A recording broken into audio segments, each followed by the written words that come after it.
Olá a todos, vamos iniciar mais um vídeo aqui no nosso canal da Igreja Luterana de Interlagos.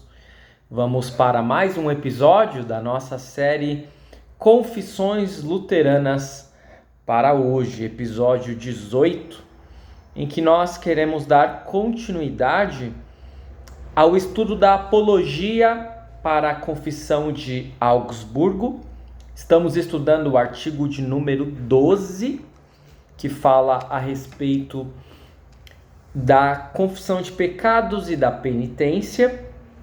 Já vimos um pouco no último vídeo acerca deste artigo e hoje vamos dar continuidade e vamos finalizar este artigo, pois hoje nós queremos nos dedicar exatamente a esta temática, uma temática muito propícia também ao período em que nos encontramos na igreja, o período de Quaresma.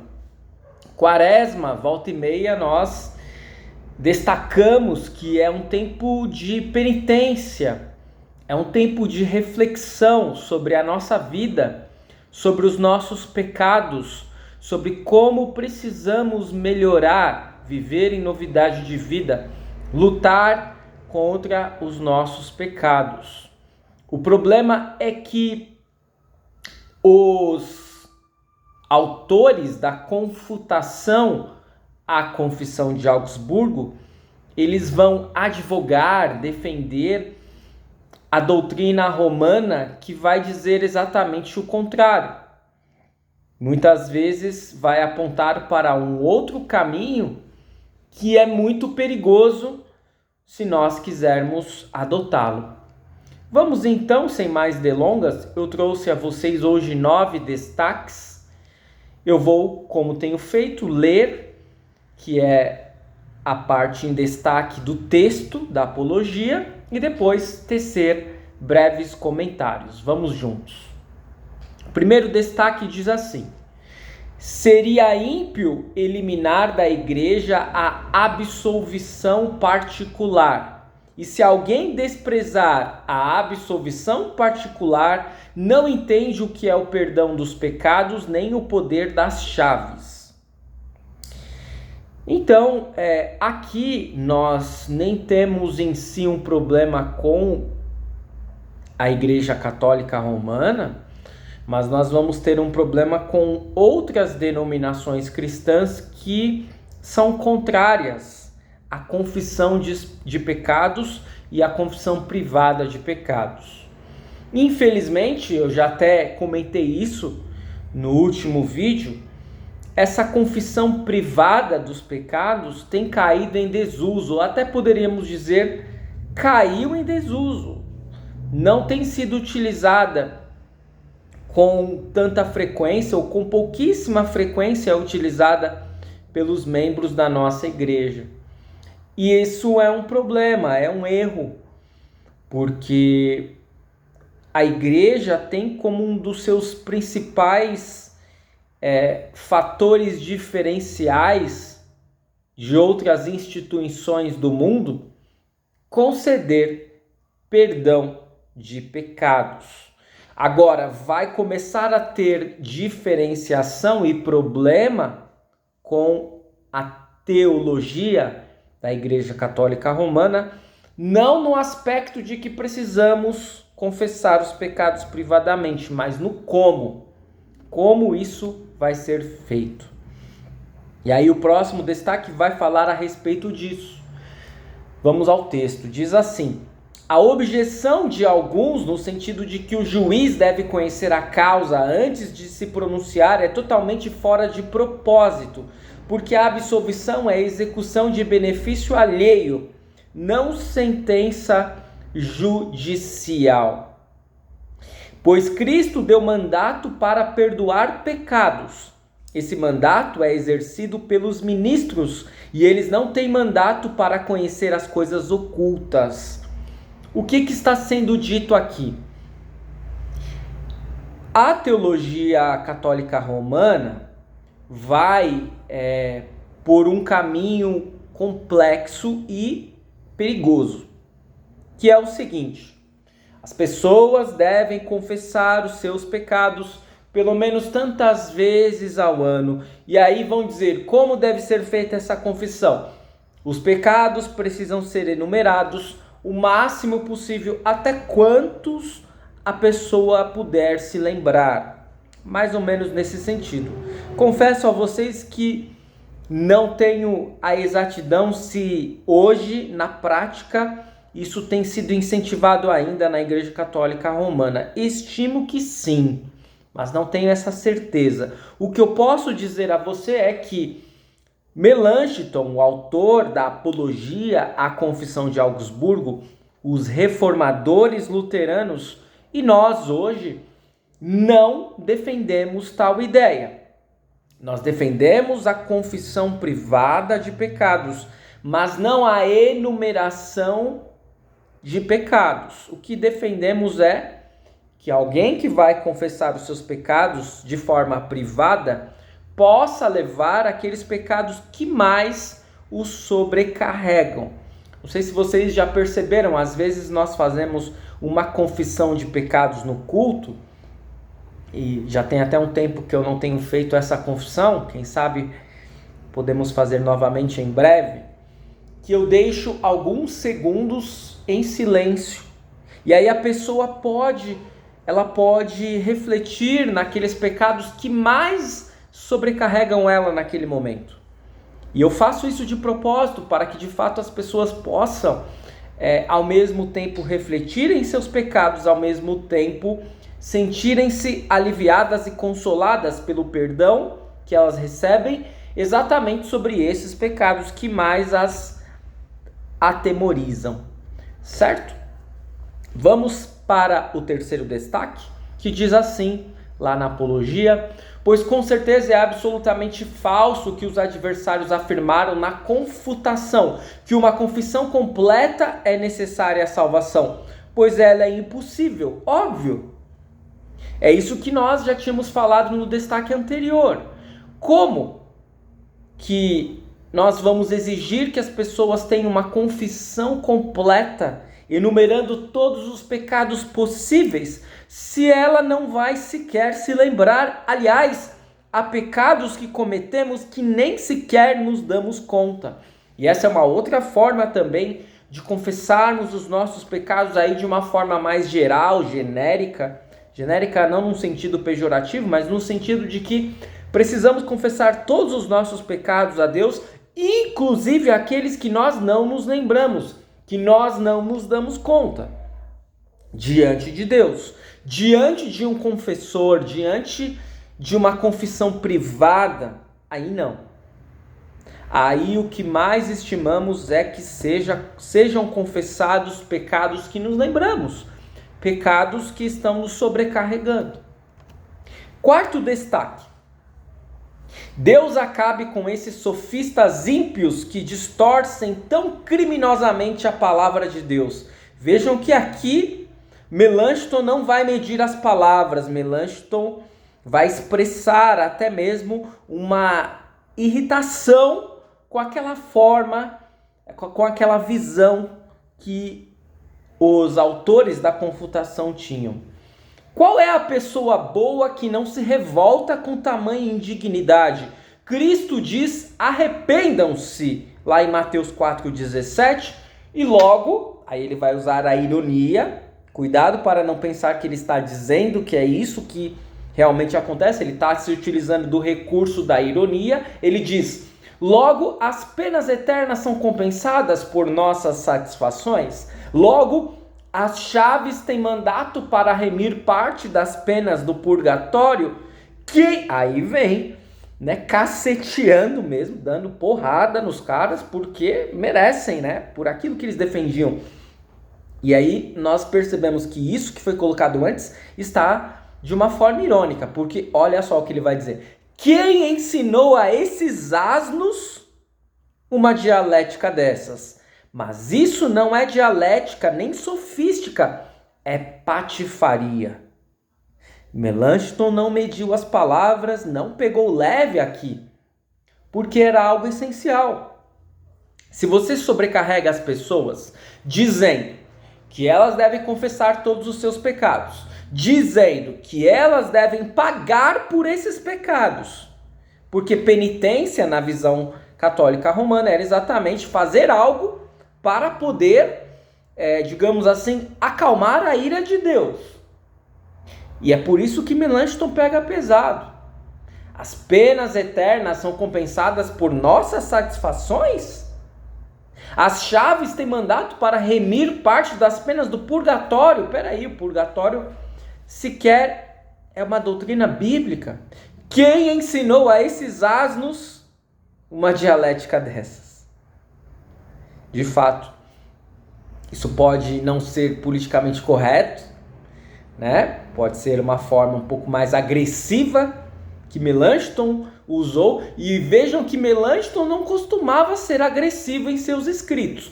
Lutero, pelo contrário, era muito mais incisivo, muito mais enfático e por vezes até mesmo vociferava contra os seus adversários. Melanchthon não, mas aqui até mesmo Melanchthon perde a linha.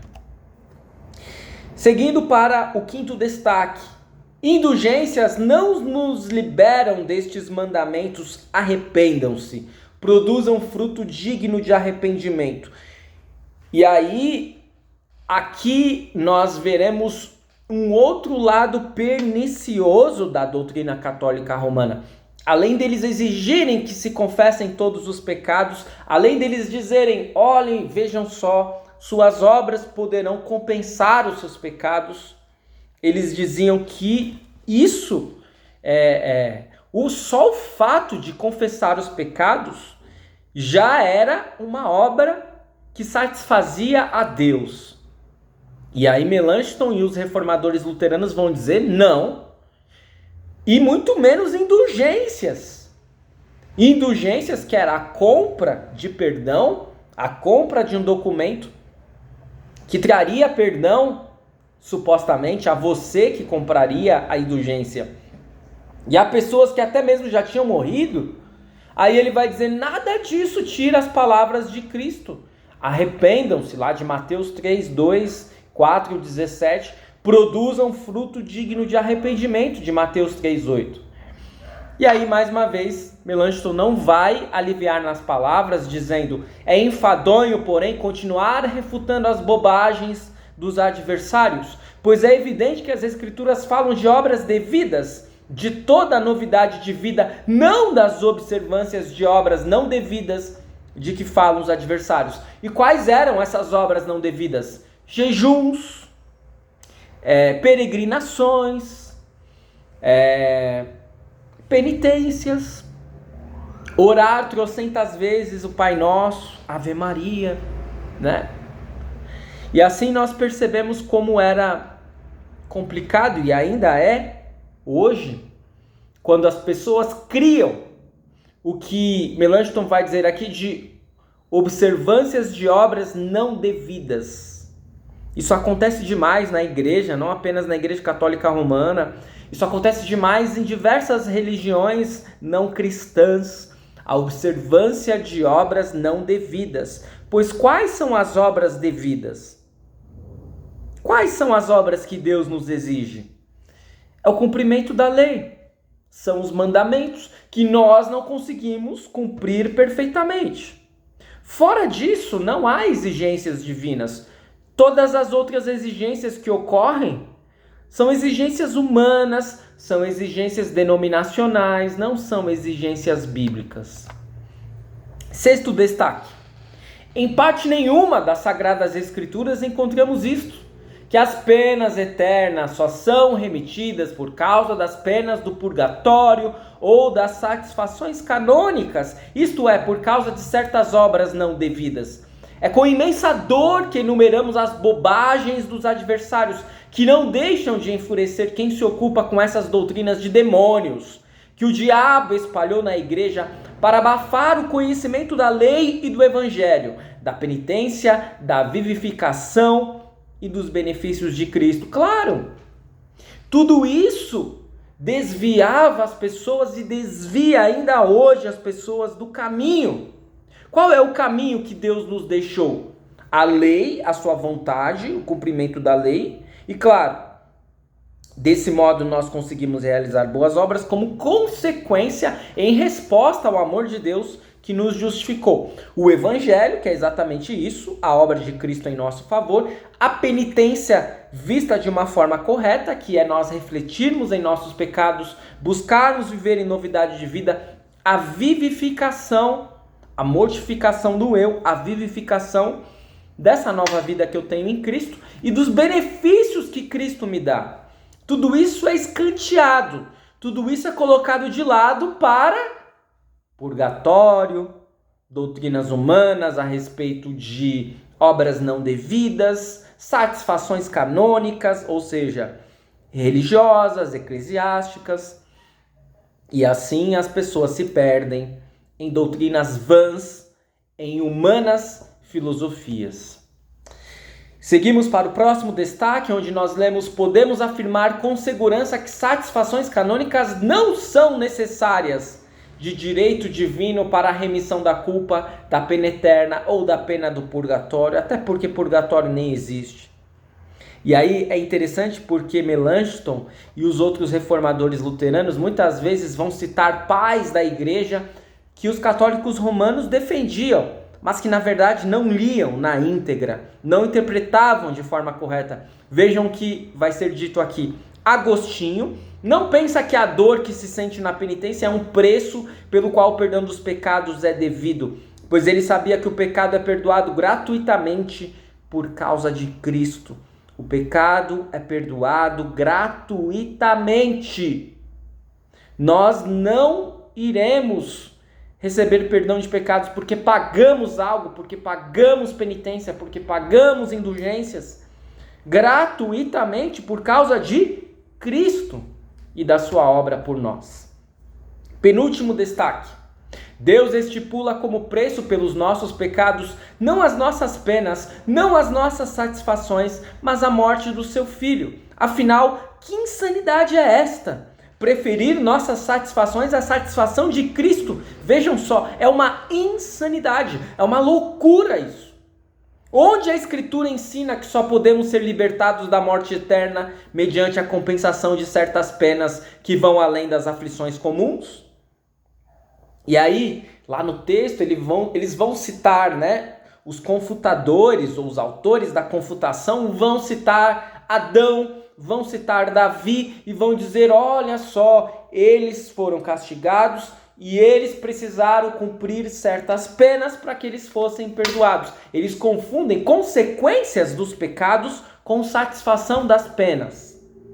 Uma coisa é uma coisa, outra coisa é outra coisa. Se eu pecar, é muito justo e muito certo que eu sofrerei as consequências do meu pecado. Agora, o fato de eu sofrer pelos meus pecados não vai aliviar a minha barra diante de Deus se eu não confessá-los verdadeiramente de coração e se eu não estiver verdadeiramente arrependido. E estar arrependido é não somente sentir uma contrição, mas é confiar que há alguém que é capaz de perdoar os meus pecados e não eu mesmo. E esse alguém é Cristo Jesus, nosso Senhor. Vamos ao último destaque? Lemos assim: a satisfação civil é necessária, porque está escrito: aquele que roubava, não roube mais. Efésios 4:28. De maneira semelhante diz Crisóstomo: no coração, contrição; na boca, confissão; na obra, humildade total. Até coloquei em destaque esta frase de Crisóstomo, que é linda, né? E eu repito essa frase. No coração, sim, contrição, no coração. Eu vou sentir um pesar, eu vou sentir um amargor por aquilo que eu fiz, por aquilo que eu causei. Na boca, confissão, ou seja, não adianta eu sentir contrição e não confessar os meus pecados. É aquilo que o salmista Davi vai falar no Salmo 32. Enquanto não confessei os meus pecados, eu chorava o dia inteiro, eu me desgastava o dia inteiro. E aí eu confessei os meus pecados e a minha iniquidade foi perdoada. Mas eu precisei confessar, eu precisei exteriorizar. Vejam a importância da confissão privada também. Na obra, Ou seja, naquilo que eu vou realizar, humildade total. Ele disse antes, há uma satisfação civil necessária. Aquele que rouba, não roube mais. E aí nós podemos lembrar do belo exemplo de Zaqueu. Lembram de Zaqueu? O baixinho que recebeu a visita de Jesus em sua casa, cobrador de impostos. Ele não havia demonstrado nada a respeito da sua fé em Jesus. Jesus falou, eu vou ficar na sua casa. E só aquele gesto mostrou que Jesus amava Zaqueu, mesmo sendo um homem ímpio e iníquo. E então Zaqueu, o amor de Cristo por ele o escandalizou ao ponto dele dizer, Senhor, eu não vou roubar mais, e aquilo que eu tirei das pessoas, eu vou devolver 4 vezes. E isso é exatamente arrependimento. Zaqueu busca exatamente tirar o mal que ele havia causado. Ele busca consertar o seu erro. Nem sempre é possível, né? Mas no caso de Zaqueu era possível.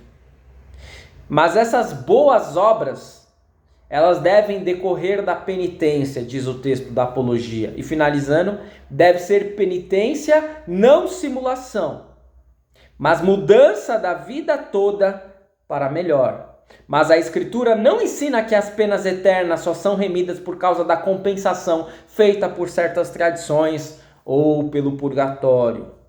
Óbvio que não. Portanto, é necessário sim a satisfação civil pelos pecados, pelo mal, pelos crimes que causamos. Mas isso não vai depender disso, o nosso perdão, a nossa salvação, que dependem inteiramente de Cristo, da fé que tenhamos depositada nele. E eu finalizo então este vídeo com a frase de Crisóstomo, que nós possamos guardá-la em nosso coração e também aplicá-la em nossa vida. No coração, contrição. Na boca, confissão. Na obra, humildade total. Eu espero que este vídeo tenha sido de proveito para você. Continue seguindo o nosso canal e o nosso projeto Confissões Luteranas para hoje. E até o nosso próximo vídeo. Curta, comente e compartilhe. Não deixe de contribuir para que esta mensagem possa chegar a mais pessoas. Fique na paz do Senhor.